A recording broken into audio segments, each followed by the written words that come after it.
Hey everyone, I know usually you don't see this, but I thought it would be kind of fun if we did like a weekly roundup because at the end of the day, there are a lot of Transformers always coming out, and unless you're a goblin like me, constantly just prowling through message boards like TFW 2005, it can be kind of hard to remember what is and isn't coming out, what's rumored, what's up for pre order right now. So I thought this would be a thing we could try out, and if it works, it works. If no one really is interested, hey, at least we tried. But I think going forward, we are going to try to do these weekly recaps. And starting with our first episode, first thing I would like to talk about is Lego Bumblebee. So, they did Lego Optimus Prime last year. It makes sense that they would go for Bumblebee next. I think this looks nice. There's a couple of things. I think his shoulder pads are a bit weird, and I've never liked G1 Bumblebee's head. It's always weirdly shaped. But keeping in mind that this is a Lego set that is able to transform, I think this is nice. I think it's a good looking Bumblebee. I will say, his car mode, even though I can definitely see a Volkswagen Beetle in there, don't get me wrong, that really reminds me of Armada Built to Rule Hotshot. And I'm saying that in the nicest way possible. I think this looks a lot nicer than that figure. But you definitely see the silhouette there, right? Like, it really, really looks like Built to Rule Hotshot, which I just think is cool. Boop. Alongside that, people are finally starting to find the Target Optimus Prime. If you don't know what this is the Legacy G2 Optimus with the Earthrise Optimus trailer and the Siege Ravage. And the trailer is painted up to look like a Target trailer. Optimus is done up in a Target logo design, and Ravage looks like Bullseye, the dog mascot for Target. I don't need this. I don't need my corporate sponsored Transformers, I suppose. But I think this would be a fun little pickup if you just had some money burning in your pocket. They're good figures at the end of the day. I'll be honest though, you see Optimus holding one of those balls in his hand, the kind that they have so drivers don't just absolutely blam into their store. So if it had come with that, I probably would have been a lot more interested. They are redoing United, or Evolution Metalhawk. He's going to be coming out in the United line, the last wave of it. The big difference here is, whereas before he was almost all plastic colors, now they're actually painting him up, so it's going to be a lot of silver paint, some blue paint, a little bit of yellow paint. I actually sold my Metalhawk, regret it, because it's a good figure. This toy, though, looks like it's going to be so much better, because a little bit of paint really does go a long way. I think this is a really cool looking one. Alongside that, we are getting looks now at the Core Class Galvatron and Geocron. These are both going to be repaints/retools of pre-existing United Core Class figures. Galvatron is, of course, a repaint of Energon Megatron. I think he looks better. I don't know if I need Galvatron, because it's going to be a very similar toy, but he does look so much better than Megatron. As for Geocron, he has a different head from Boulder Crash. Alongside that, he's now a little bit more brown and purple as opposed to the gold that Boulder Crash had. Red that Boulder Crash had. I really like Geocron's head. Like, very specifically, I like his little goblin head sculpt, so I might be picking him up just for that. We're also seeing yet another straight repaint Galvatron. This time it's the Armada Universe Galvatron. That's going to be leader class. It's a repaint of Armada Megatron. I really think this looks nice. I've always liked Armada Galvatron's design and color scheme. It just makes me hope that we do get the second version of Armada Starscream. Because right now, if we just look at the Power Links guys, right? We have Hotshot, he was on PulseCon. We have Galvatron here. I really want to see that Voyager Armada Starscream in Thundercracker colors. That's my favorite design out of Armada. But I think all three really solid looking. I'll probably try to pick this Galvatron up on sale because, leader price, but I do enjoy it. The other big leader news is, of course, they are re-releasing Netflix Soundwave into Legacy United, and I'll say this isn't a straight re-release. If you look, whereas the Netflix one had gray plastic forearms, they've actually put a little bit of silver onto this Soundwave. Alongside that, he does come with some cassettes. He has a better painted Netflix Ravage, he has a better painted Studio Series Rumble, and he has Buzzsaw. This is going to be the only way to get a Buzzsaw that goes with this Soundwave. Which means that if I want Buzzsaw, I'm going to be spending about $60 for that one bird. Even still, it's a phenomenal figure. I think so many people are going to be happy to finally get their hands on it. I'm just happy that it's coming out at all, because at the end of the day, I can live without a Buzzsaw, but it would be kind of a shame if you weren't able to pick up what might be the best Soundwave on the market. Just talking about some of the newer molds now, you have Quake coming out. I don't get why Quake is so popular. Just think about this, right? He's in the comics, he was in Fall of Cybertron, he was given a Times Return figure, now he's here, and it's just, I never think of Quake, but every time he shows up, people are so excited to see Quake. It's like he's this unsung hero of the great glory days of Transformers. I think it's silly. Personally, I prefer the Times Return Quake, but this toy does look a whole lot more like his G1 design. I'm sure people out there are going to be blown away by this figure. It's not really for me, though. I think it looks alright. The burgundy, man. It's the burgundy that's throwing me off here. Animated Motormaster, though. Now this one I can get behind. It's going to be a repaint retool of the animated Voyager Optimus, but that head sculpt they got perfect. It is just on point. And I got to thinking, right? One of my pipe dreams is that we're going to get all the animated Stunticons again. And I figured out how you could do it, right? Because you already have Lockdown coming out with the Star Raiders. Well, that's going to get you your Wild Rider.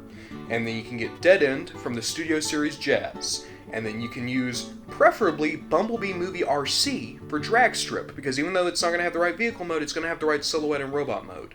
And then bada bing, bada boom, you gotta use the Studio Series Rodimus to get your breakdown. And then you're gonna have a decent enough homage to the animated Stunticons.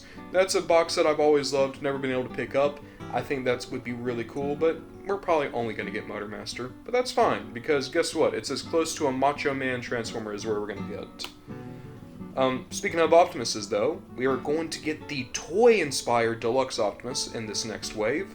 I think every picture that comes out of this figure makes it look even better. I just think the best part about this is a lot of people were interested in the Missing Link Optimus, but it was just so expensive. Like, it was almost $100 if you wanted the trailer. This is going to give you a cheaper alternative. It's going to give you a more durable alternative, because I got that Missing Link Optimus, and I'll tell you right now, plastic and die-cast do not play well together. I don't want to mess with that thing too much. But this guy, he could probably take a pounding and still be great. And also, I think they captured the toy head sculpt better on this figure than the Missing Link did. So, really excited for this one. I think this actually has potential to be even better than the Missing Link. But the single United figure I'm the most excited for has to be Slipstream. I think this figure just looks absolutely gorgeous. I will say, all the discourse around this figure right now is it is not proper Cyberverse Slipstream, and you're totally right, it's not. That said, it's also just a really good-looking Slipstream. Cyberverse Windblade was already an amazing figure, and now we're getting almost more like what the Legends Slipstream was supposed to be, which was a G1-ified animated Slipstream. In all honesty, this is probably going to wind up being one of, if not the best toy Slipstream's ever had. I hate that it's not the Cyberverse design, especially if they're going to put it on the box, but I'm just happy we're getting a mass retail Slipstream that looks this nice, dude. Like, I'm going to pick my battles here. I think this is a good one. Alongside that, as soon as I get this figure, I'm probably going to be doing the many figures of for Slipstream. And the only reason I haven't done that video yet is because I've been waiting for this figure. Cannot wait to get my hands on it for 2 reasons now. Boop. If you pop over to Hasbro Pulse, of course they are doing their Marvel Comics inspired figures. One of the big ones that's going to be coming out before too much longer is going to be Leader Class Straxus. He is a retool of Leader Class Galvatron. Straxus is a pretty minor villain from the Marvel Comics, but, like, people enjoy him, people still remember him. He got a toy back in Generations, but he was called Darkmount.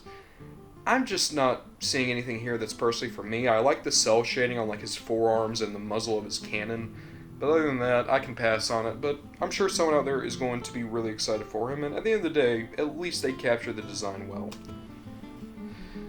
Similar vein here, we're going to be getting Emirate Zyron and Flame. Emirate Zyron is going to be a pretty heavy retool of Siege Refractor. As for Flame, he is the Studio Series Gamer Edition Megatron, the War for Cybertron one. Flame is probably the best that mold's ever going to look. Like, at least it's colorful now, but that's still such a bad mold. As for Zyron, I mean, Refractor was a good figure. It's just Zyron looks so boring being all gold. But of course the big thing is here, these are the debut figures for both these characters. Zyron, if you have a record shelf, I think you absolutely could pick him up and be happy with it. Flame, I'm kind of in the same boat as with Straxus, where I don't really know who I would put him with and feel happy about it. So much so that I'll be honest, when I first saw this figure, I forgot it was Flame. I thought like, oh, is this supposed to be like just a new take on Rodimus? Because guess what? That chest design is a lot more famous now for a character than Flame. But overall, I think they're going to be okay. My big problem is Zyron's going to be a deluxe, Flame's going to be a Voyager, and this photo makes it look like they're both going to be the same size. Hasbro has been doing this a lot lately with their 2-packs, where they've been blowing up the deluxes in the renders to make it look like they're the same size as the Voyagers. They did them with both of the Reactivate 2-packs. Not big on it. That's kind of deceptive in a way that, like, I don't think you can even shop that up to, like, silly mistake. It just feels like you're trying to tell me the toy's bigger than it is. Over here, we are going to get more of the, what are these called? Like, the Epic Scene, Epic Display 3-packs. We got Megatron, Soundwave, and Starscream with the Throne last time. Now we're getting Optimus, Mainframe, and Jazz. Mainframe still turns into Teletron 1, like he did in the Arc Titan class figure.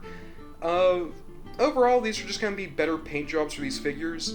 I'm kind of sad because they were saying that Jazz was not going to have clear plastic, but looking at that render, that really looks like a clear plastic windshield to me, but who knows, maybe it's just a bad render. Nothing really here for me, but if you missed these figures or would like to get more premium paint jobs for Optimus or Jazz, this is a good way to get it. Now this is what I'm excited for. I already got my pre-order in. These are the BBTS, the Big Bag Toy Store exclusive GoBots 3-pack. We're going to be getting Treads, who's Kingdom Warpath. We're going to be getting Space Case, who is Velocitron Cosmos. And we're going to be getting Smallfoot, which is the United Gears. Man, I'm going to tell you right now, I love GoBots. I love references to GoBots. I would like to get like as much of that cast into Transformers as possible. And I think these 3 just look absolutely spectacular. It also works in that I no longer have Kingdom Warpath. I sold him. I never found Velocitron Cosmos. And I adore United Gears. So all 3 of these figures I can be excited for because it's going to be a new experience with the Cosmos mold. It's going to be like finding an old friend with the Kingdom Warpath mold. And then that Gears mold is just too good. It helps that Smallfoot's also like one of my favorite GoBots. Now, I will say this. I've seen people complain about the fact that these don't actually look like the original GoBot figures. Specifically, they were pointing out how if you want a good Space Case, you could actually have used Origins Bumblebee to get a closer alternate mode. I think what a lot of people forget, though, is that these are all references to the eHobby GoBots. So eHobby, this is like 2002, they repainted the G1 GoBots to reference mini-bots or GoBots that had similar alt modes to the mini-bots. So the really cool thing here is that we almost have the complete lineup. We got Bug Bite from Generation Selects, we got Road Ranger with Puffer in the Amazon 2-pack, and then of course we're going to be getting Smallfoot and Space Case and Treads. That means we're just missing Bad Boy. I really want to redo a Power Glide. He's one of my favorite mini-bots, and as soon as we get that Power Glide, we can do Bad Boy, and that's going to be 6 GoBots on a shelf. And then we also have Crasher now, so that's 7. Man, I want a Psykill. We're probably never going to get a Psykill, but I would love a Psykill. And Tux. We need a Tux. He's a Rolls Royce with a top hat. Why don't we have a new Tux? I keep calling him Tux. Is it Tux or Stretch? Because in animated, he was Stretch. Yes, originally he was Tux, I'm pretty sure. Okay. These are just pre-orders for some new Masterpiece figures. It's going to be the Diaclone colors for Hoist and Ironhide. I know the Hoist one is named Lift Ticket. I don't remember what they call Diaclone Ironhide nowadays. Masterpiece isn't really my thing. I don't think I'm going to be picking up either one of these. If I did, it probably would be the Lift Ticket, because boy, does that Hoist actually look really nice. But, you know, if anyone's interested. Now, this is more my style. Blockies has just shown off their new wave. So Blockies, these are blind box and tiny mini kits. They go for like $6 a pop. They are such good figures, man. And they have a really good lineup for Wave 4. It looks like we're going to be getting some characters that, personally, I'm really into. So like we're getting Scrapper. Scrapper is my favorite Constructicon. We're going to be getting Tarn, which Tarn's always great. And then I'm really excited that they actually have put in the robot mode and the dino mode for Snarl. That's a great choice. We're also getting main characters. We're getting Shockwave and Ultra Magnus. I think this is going to be a really cool wave. Can't wait to pick these guys up. And if you're at all interested, like I'm just telling you now, there was nothing more relaxing than when I was doing that live stream a few weeks ago actually putting these guys together. It's good, like, turn your brain off type of activity. Now, these are a bit weird. We're going to give some third-party love here. So, this company is called Z Yang Culture. I had to write that down. They are doing Legend Scale Train Bots.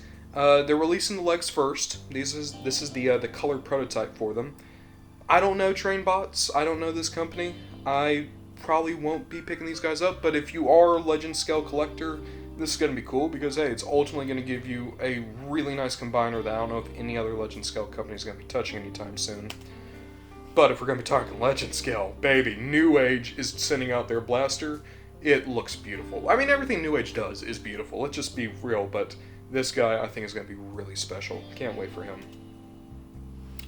Now, we're going to end this video talking about the thing I am the most excited for, and the thing that's actually kind of breaking my heart with this week's news. First thing is, we have a lot of new pictures for Transformer 1 figures. We're getting one-step changers, so we got Megatron, Optimus, and Sentinel Prime. That'll look okay. We're also going to be getting Bumblebee, Arachnid, and Wheeljack. Arachnid's probably the best looking one out of any of these. I'm hoping they get a bigger figure, but if not, at least this one looks alright. But then we get the deluxes, and I know they're not called deluxes, I forget what they're called, but right now, there are two teams of people doing Hasbro Transformers. There is what they call the A-Team, or the Generations team. They handle Studio Series and Generations. And then you have the B-Team, or the LA team.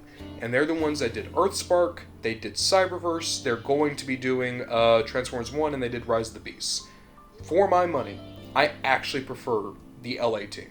Because they never have the budget, a lot of their figures are missing paint, they could use a little bit more money thrown their way, but the engineering is so unique and so good. Like, your established team, they are using established transformations. They don't experiment too much anymore. But this team, they're all young, they're all hungry. These Transformers are some of the best you can get, even if they could always use a little bit more paint, a little bit more budget. Like, I'm not going to hold the fact that Hasbro is withholding funds against them, because they are producing some great figures. Case in point, their Orion Pax, I think, looks so much better than the Studio Series Orion Pax. He just looks so much more angular, heroic. I adore how this figure is looking. Same thing with the Alpha Trion. I think it looks really cool. I think that's the first time we've actually seen his vehicle mode is in these toy photos. It's definitely a new look for Alpha Trion, but, you know, still nice. But the other two in this wave. Check out Bumblebee. This is one of the best looking Bumblebees I've seen in a long time. I don't even really know how we're going to be able to get that robot out of that car. So I'm excited just to see how the transformation goes, but man, it's such a good look. But the single figure I'm the most excited for out of this wave, Sentinel Prime. If I could only choose one of these figures to have in my hands right now, it would be Sentinel Prime. I love everything here. I love the colors, I love the proportions, the head sculpt is so good, and I really, really love the jet mode. And it reminds me kind of the Universe Dirge repaint that they did to Cybertron Starscream. Everything here is hitting every aesthetic note I could hope for. I'm so excited to get this Sentinel Prime in hand. I don't even care about Sentinel Prime. I've never been excited for a Sentinel Prime figure, but here I am saying that I think he's going to be one of the better figures from Transformers 1. Well, we're talking about something I'm excited about. Let's talk about the thing that's breaking my heart. We know a couple of things aren't going to be making it to 2025. For one thing, Core Class is kaput. There's going to be no more of the Scout-sized Transformers. Hasbro, they're just not selling the way that Hasbro would like them to. And alongside that, Transformers Earthspark is going to be coming to an end, both the toy line and the cartoon. And I hate that because I loved the cartoon, and I really, really like the toy line. Let's be fair. A lot of Earthspark have been gimmick toys and repaints, one-step changers, and Cyberverse figures brought over.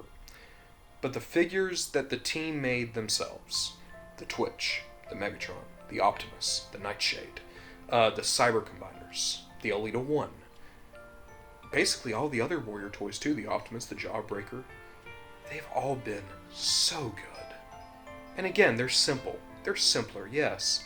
They don't have the budget of a Generations, but you'd be amazed the tricks you find in that line that you would never find in Generations. Maybe it's just the hipster in me, maybe I'm like trying to root for the underdog here, but all I can think is I can't wait for that LA team, for some of them to be sent over to the main team, or for them to finally be given a proper budget, because between Earthspark and Rise of the Beasts, they made some outstanding figures that far outdid the quote-unquote A-team. Again, compare Beast Alliance RC with Core Class RC. LA team wins that one. Compare their Primal with Studio Series Primal. I prefer their Primal. Compare their Optimus Prime from Rise of the Beast to the Studio Series Optimus Prime from Rise of the Beast. I prefer their Prime. I think they have some really, really good figures. I think that they're just getting even more good figures under their belt from the looks of how Transformers 1 is shaping up. And yeah, I hate that we're losing Earthspark. I guess the interest just wasn't there. You know, streaming show kind of not promoted all that well. Toy line shelf warming as a result. But we know that there's already being a new cartoon toy line solicited to retailers. We'll see how that looks, but yeah, I'm really sad that we're losing Earthspark. But thank you everyone who stuck around for the whole video. We'll see if we can keep going on with this, because I enjoy just talking toys. And I hope that this is going to help someone notice a toy that they might have missed. But let me know. What are you most excited for out of everything we talked here? Is there anything that you're just absolutely dreading is coming out? But thank you everyone for watching, and we'll see what we get up to next time.